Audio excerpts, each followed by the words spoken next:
bi jooy ko yuuxu ko fu ne lu waral def boobu ba léegi jotewuñ ci parce que foofu la ñuy tàmbali nañu may ñu duggaat ci yeneen poñ yi mooy li nga xam te ne moo aju ci fonds d'appui bi bi nga ko annoncé ak léegi ni plateforme ubbi nañu ko am ñu tàmbali di ci bindu am ñu wax ni am nañ ci ay difficultés ñeneen ñi comprendre ñu lan moo waral ñu xëy rek annonce boobu am te impliqué wuñu ba tey acteurs yi ñooy wax mën nañoo xam fan la ñu jóge ba yegg si ci annonce boobu. waaw yan acteurs ñooy wax ne impliqué wuñu leen. ñi koy wax mooy déjà su ma jëlee organisation bu mel ni appel. bi Ibrahima Lissa Faye jiite. appel Ibrahima Lissa Faye il a un site web n'est-ce pas. oui mooy ban. bon Presse Afrique. Presse Afrique d'accord voilà Presse Afrique oui Presse Afrique bindu na. oui plateforme bi déjà. tëj na dossier pour le FADP. nee na bi mu njëkkee dugg affaire bi dafa bëggee woon. waaw parce que dañ lay valider du bëggee. on a dit bi may annoncé. j'ai dit média conforme rek mooy dugg. te moom il est conforme. lui il est conforme. sooy dugg formulaire pour nga accéder ci dañ koy valider. oui donc c'est clair y a pas de bug y a rien. mooy ni validation la. waaw étape bu ci toll étape par étape la.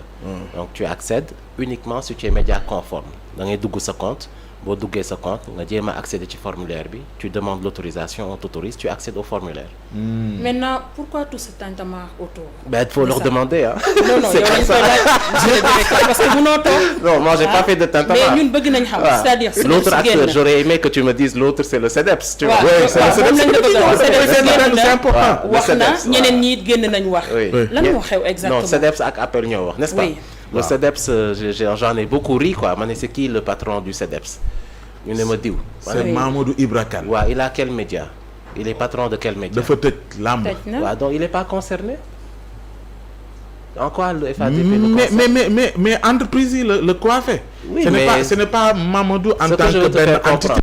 le CEDEPS aujourd'hui est porté par une personne. l'entité ne fonctionne pas le CEDEPS n'est pas une association le CEDEPS n'a pas de récépissé.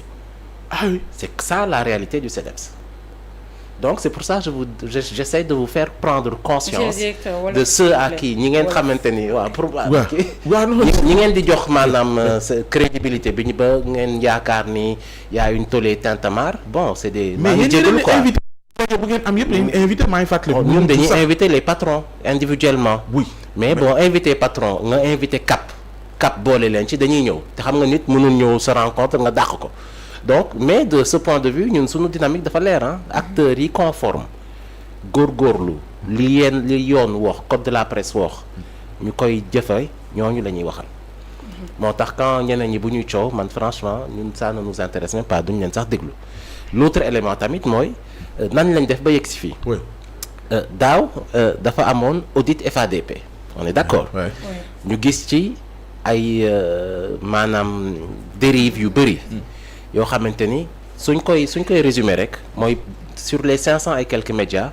ñi ci topp yoon dëgg benn wala ñaar la kenn conforme te ñun lañ leen laaj jafewul ñaari mbir lañ leen laaj li nga war a sàmmanteeg état muy l'impôt nga fay ko li nga war a sàmmanteeg say liggéeykat yéen ñi fay liggéey kenn bëggul liggéey feebar doo am couverture maladie kenn bëggul liggéey ba retraite ñu naan la sëñ bi sa entreprise cotisé lu la ñaar yooyu mooy coow li les deux piliers yi gën a am solo ci wàllu transparence yi waa IGE laajte ci audit bi ñaar yooyu la média yi ñaar yooyu code de la presse daf leen ko wax pour ñu sàmmante ko ginnaaw code de la presse décret bi ñëw avantage inconvénient avantage et obligation des médias ñëw yokk ko ci décret fixant FADP yokkaat ko ci kon li leen di gis ci critères yëpp dara beesu si te texte yi ma leen di wax nii texte bi ci gën a bees il date de 2021 c'est les deux décrets fixant avantage obligation des entreprises et le décret FADP kon lan moo fi bees comme critère yéen kay da ngeen war a jaaxle lu tax tolle bi am alors que li ñu leen laaj mooy li yoon wax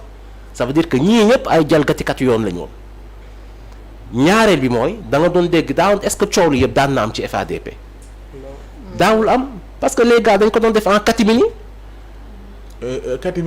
catimini mooy sëñ bi yow sama waa ji nga kaay déposé nañ dépôt yi tëj na wooteel diw xam nga directeur xam nga ministre ma tijjil le recours nga déposé recours ñun bi ñu ñëwee toog si ngay doog a gis liste ñi am bénéfice FADP mosoo ko gis waaw pour ñun nag ci transparence boobu lañ jëm transparence boobu nga foog ne dina arranger mafia bi fi nekkoon mafia tëju 1,9 milliard pàccoo li yoon wax respecté wu leen ko pendant plusieurs années.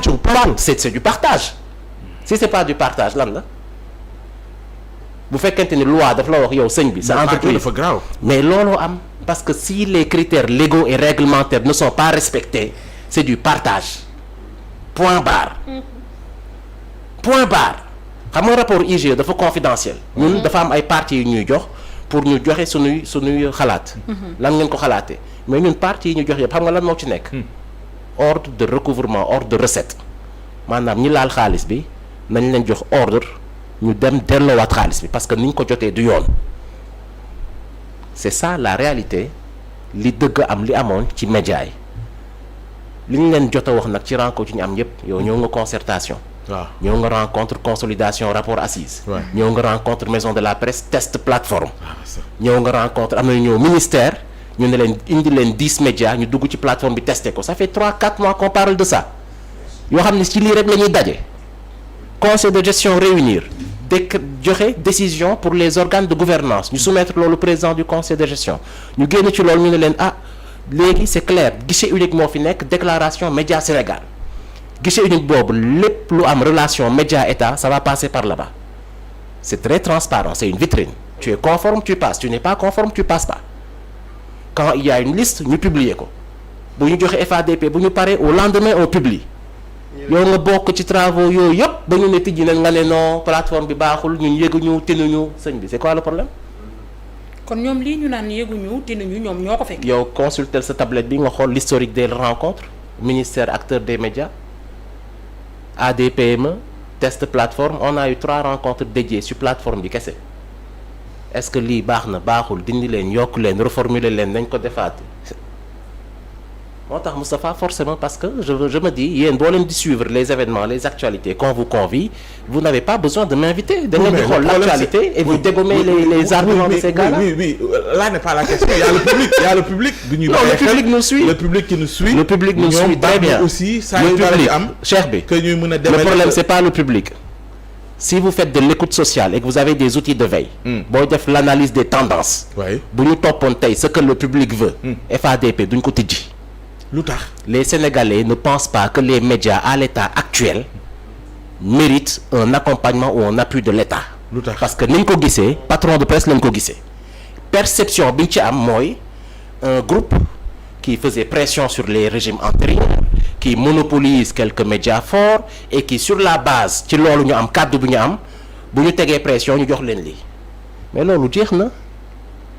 mën nañ def pression 10 000 émissions fii ba ginnaaw suba man ce que du ma ko sax seetaan je suis pas au courant benn 2 groupe boo xam ne lépp lu leen yoon laaj dañ koy wàcc lépp lu leen yoon laaj dañ koy wàcc ba pare bëggaat encore état joxaat leen xaalis yow doo fay impôt doo fay say cotisation sociale doo fay say cotisation retraite doo fay say droit de diffusion à TDS ñoom ñëpp a am ay bor de dizaines de millions ba pare yaa ngi capter publicité en 2023 agence bi def étude sur la masse publicitaire yi télé yi capté c'est 15 milliards 15 milliards de publicité captée par les télévisions au Sénégal plus les 1,9 milliard du FADP on est presque à 17 milliards sans compter tout l'argent des conventions publicitaires de démembrement de l'État mais c'est presque 20 milliards que les gars touchaient et pourtant quand on fait des éléments d'analyse parce que ñun booy jàng dañu naan premier élément d'analyse à l'époque impôt ni ñu ko daan calculer pour les riches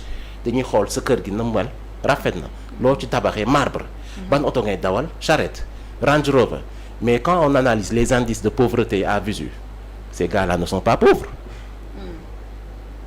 donc le problème c'est ça les Sénégalais ils savent ce qui se passe. problème bi patron de presse yi nga bon c'est en partie parce que tamit quand les acteurs des médias répercutent ou relaient ou sont complices de tout ça ou laissent faire il y a une complicité quand l'État le régime qui était là laisse faire et cède c'est une complicité quand il y a des dérives en termes de contenu et que le régulateur n'agit pas il y a une complicité donc c'est pour te faire comprendre que l'écosystème bu mag la c'est pour ça que moo utiliser terme mafia quoi comprendre léegi yéen seen démarche mooy fexe ba démanteler mafia boobu. que lépp di leer man sa tàlluma ay sax démanteler mais li yoon wax ce que la loi le règlement dit loi règlement loolu laay appliquer su ma ko paree damay jël sama sac à dos dugg taxi dama entraîner tëdd nelaw ñëwaat.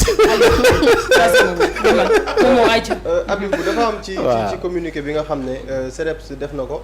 ci seen biir wax dañ cee wax ne ministère bi dafa am baat sax bu ñu utiliser ni dañ leen di traité ak benn xeetu mépris ñu gis le ministre Aliou Sall début bi doon nañ ko xaw a sentir sur ces questions mais benn moment dafa mel ni bon ci sama interprétation bopp dafa ne bon Habibou ñii moom mënumaa def ak ñoom quoi. demal nga gérer nga dem gérer est-ce que da nga ko dégg mu wax ko non waxul j'ai pas dégg moom mu wax loolu mais dama jàpp ne depuis lors gisuñu ko moom en personne mu nekk au cœur par rapport à ces questions est-ce que ça veut dire que le ministre moom dafa raxasu ba set sur tout ce qui est question bu jëm ci média ne la. ministre de barki de Ndiaye moo tijji le salon international des médias yi acteurs yi organisés. mais sur ces questions yi. waaw sur ces questions c'est pareil. ces questions c'est des questions techniques.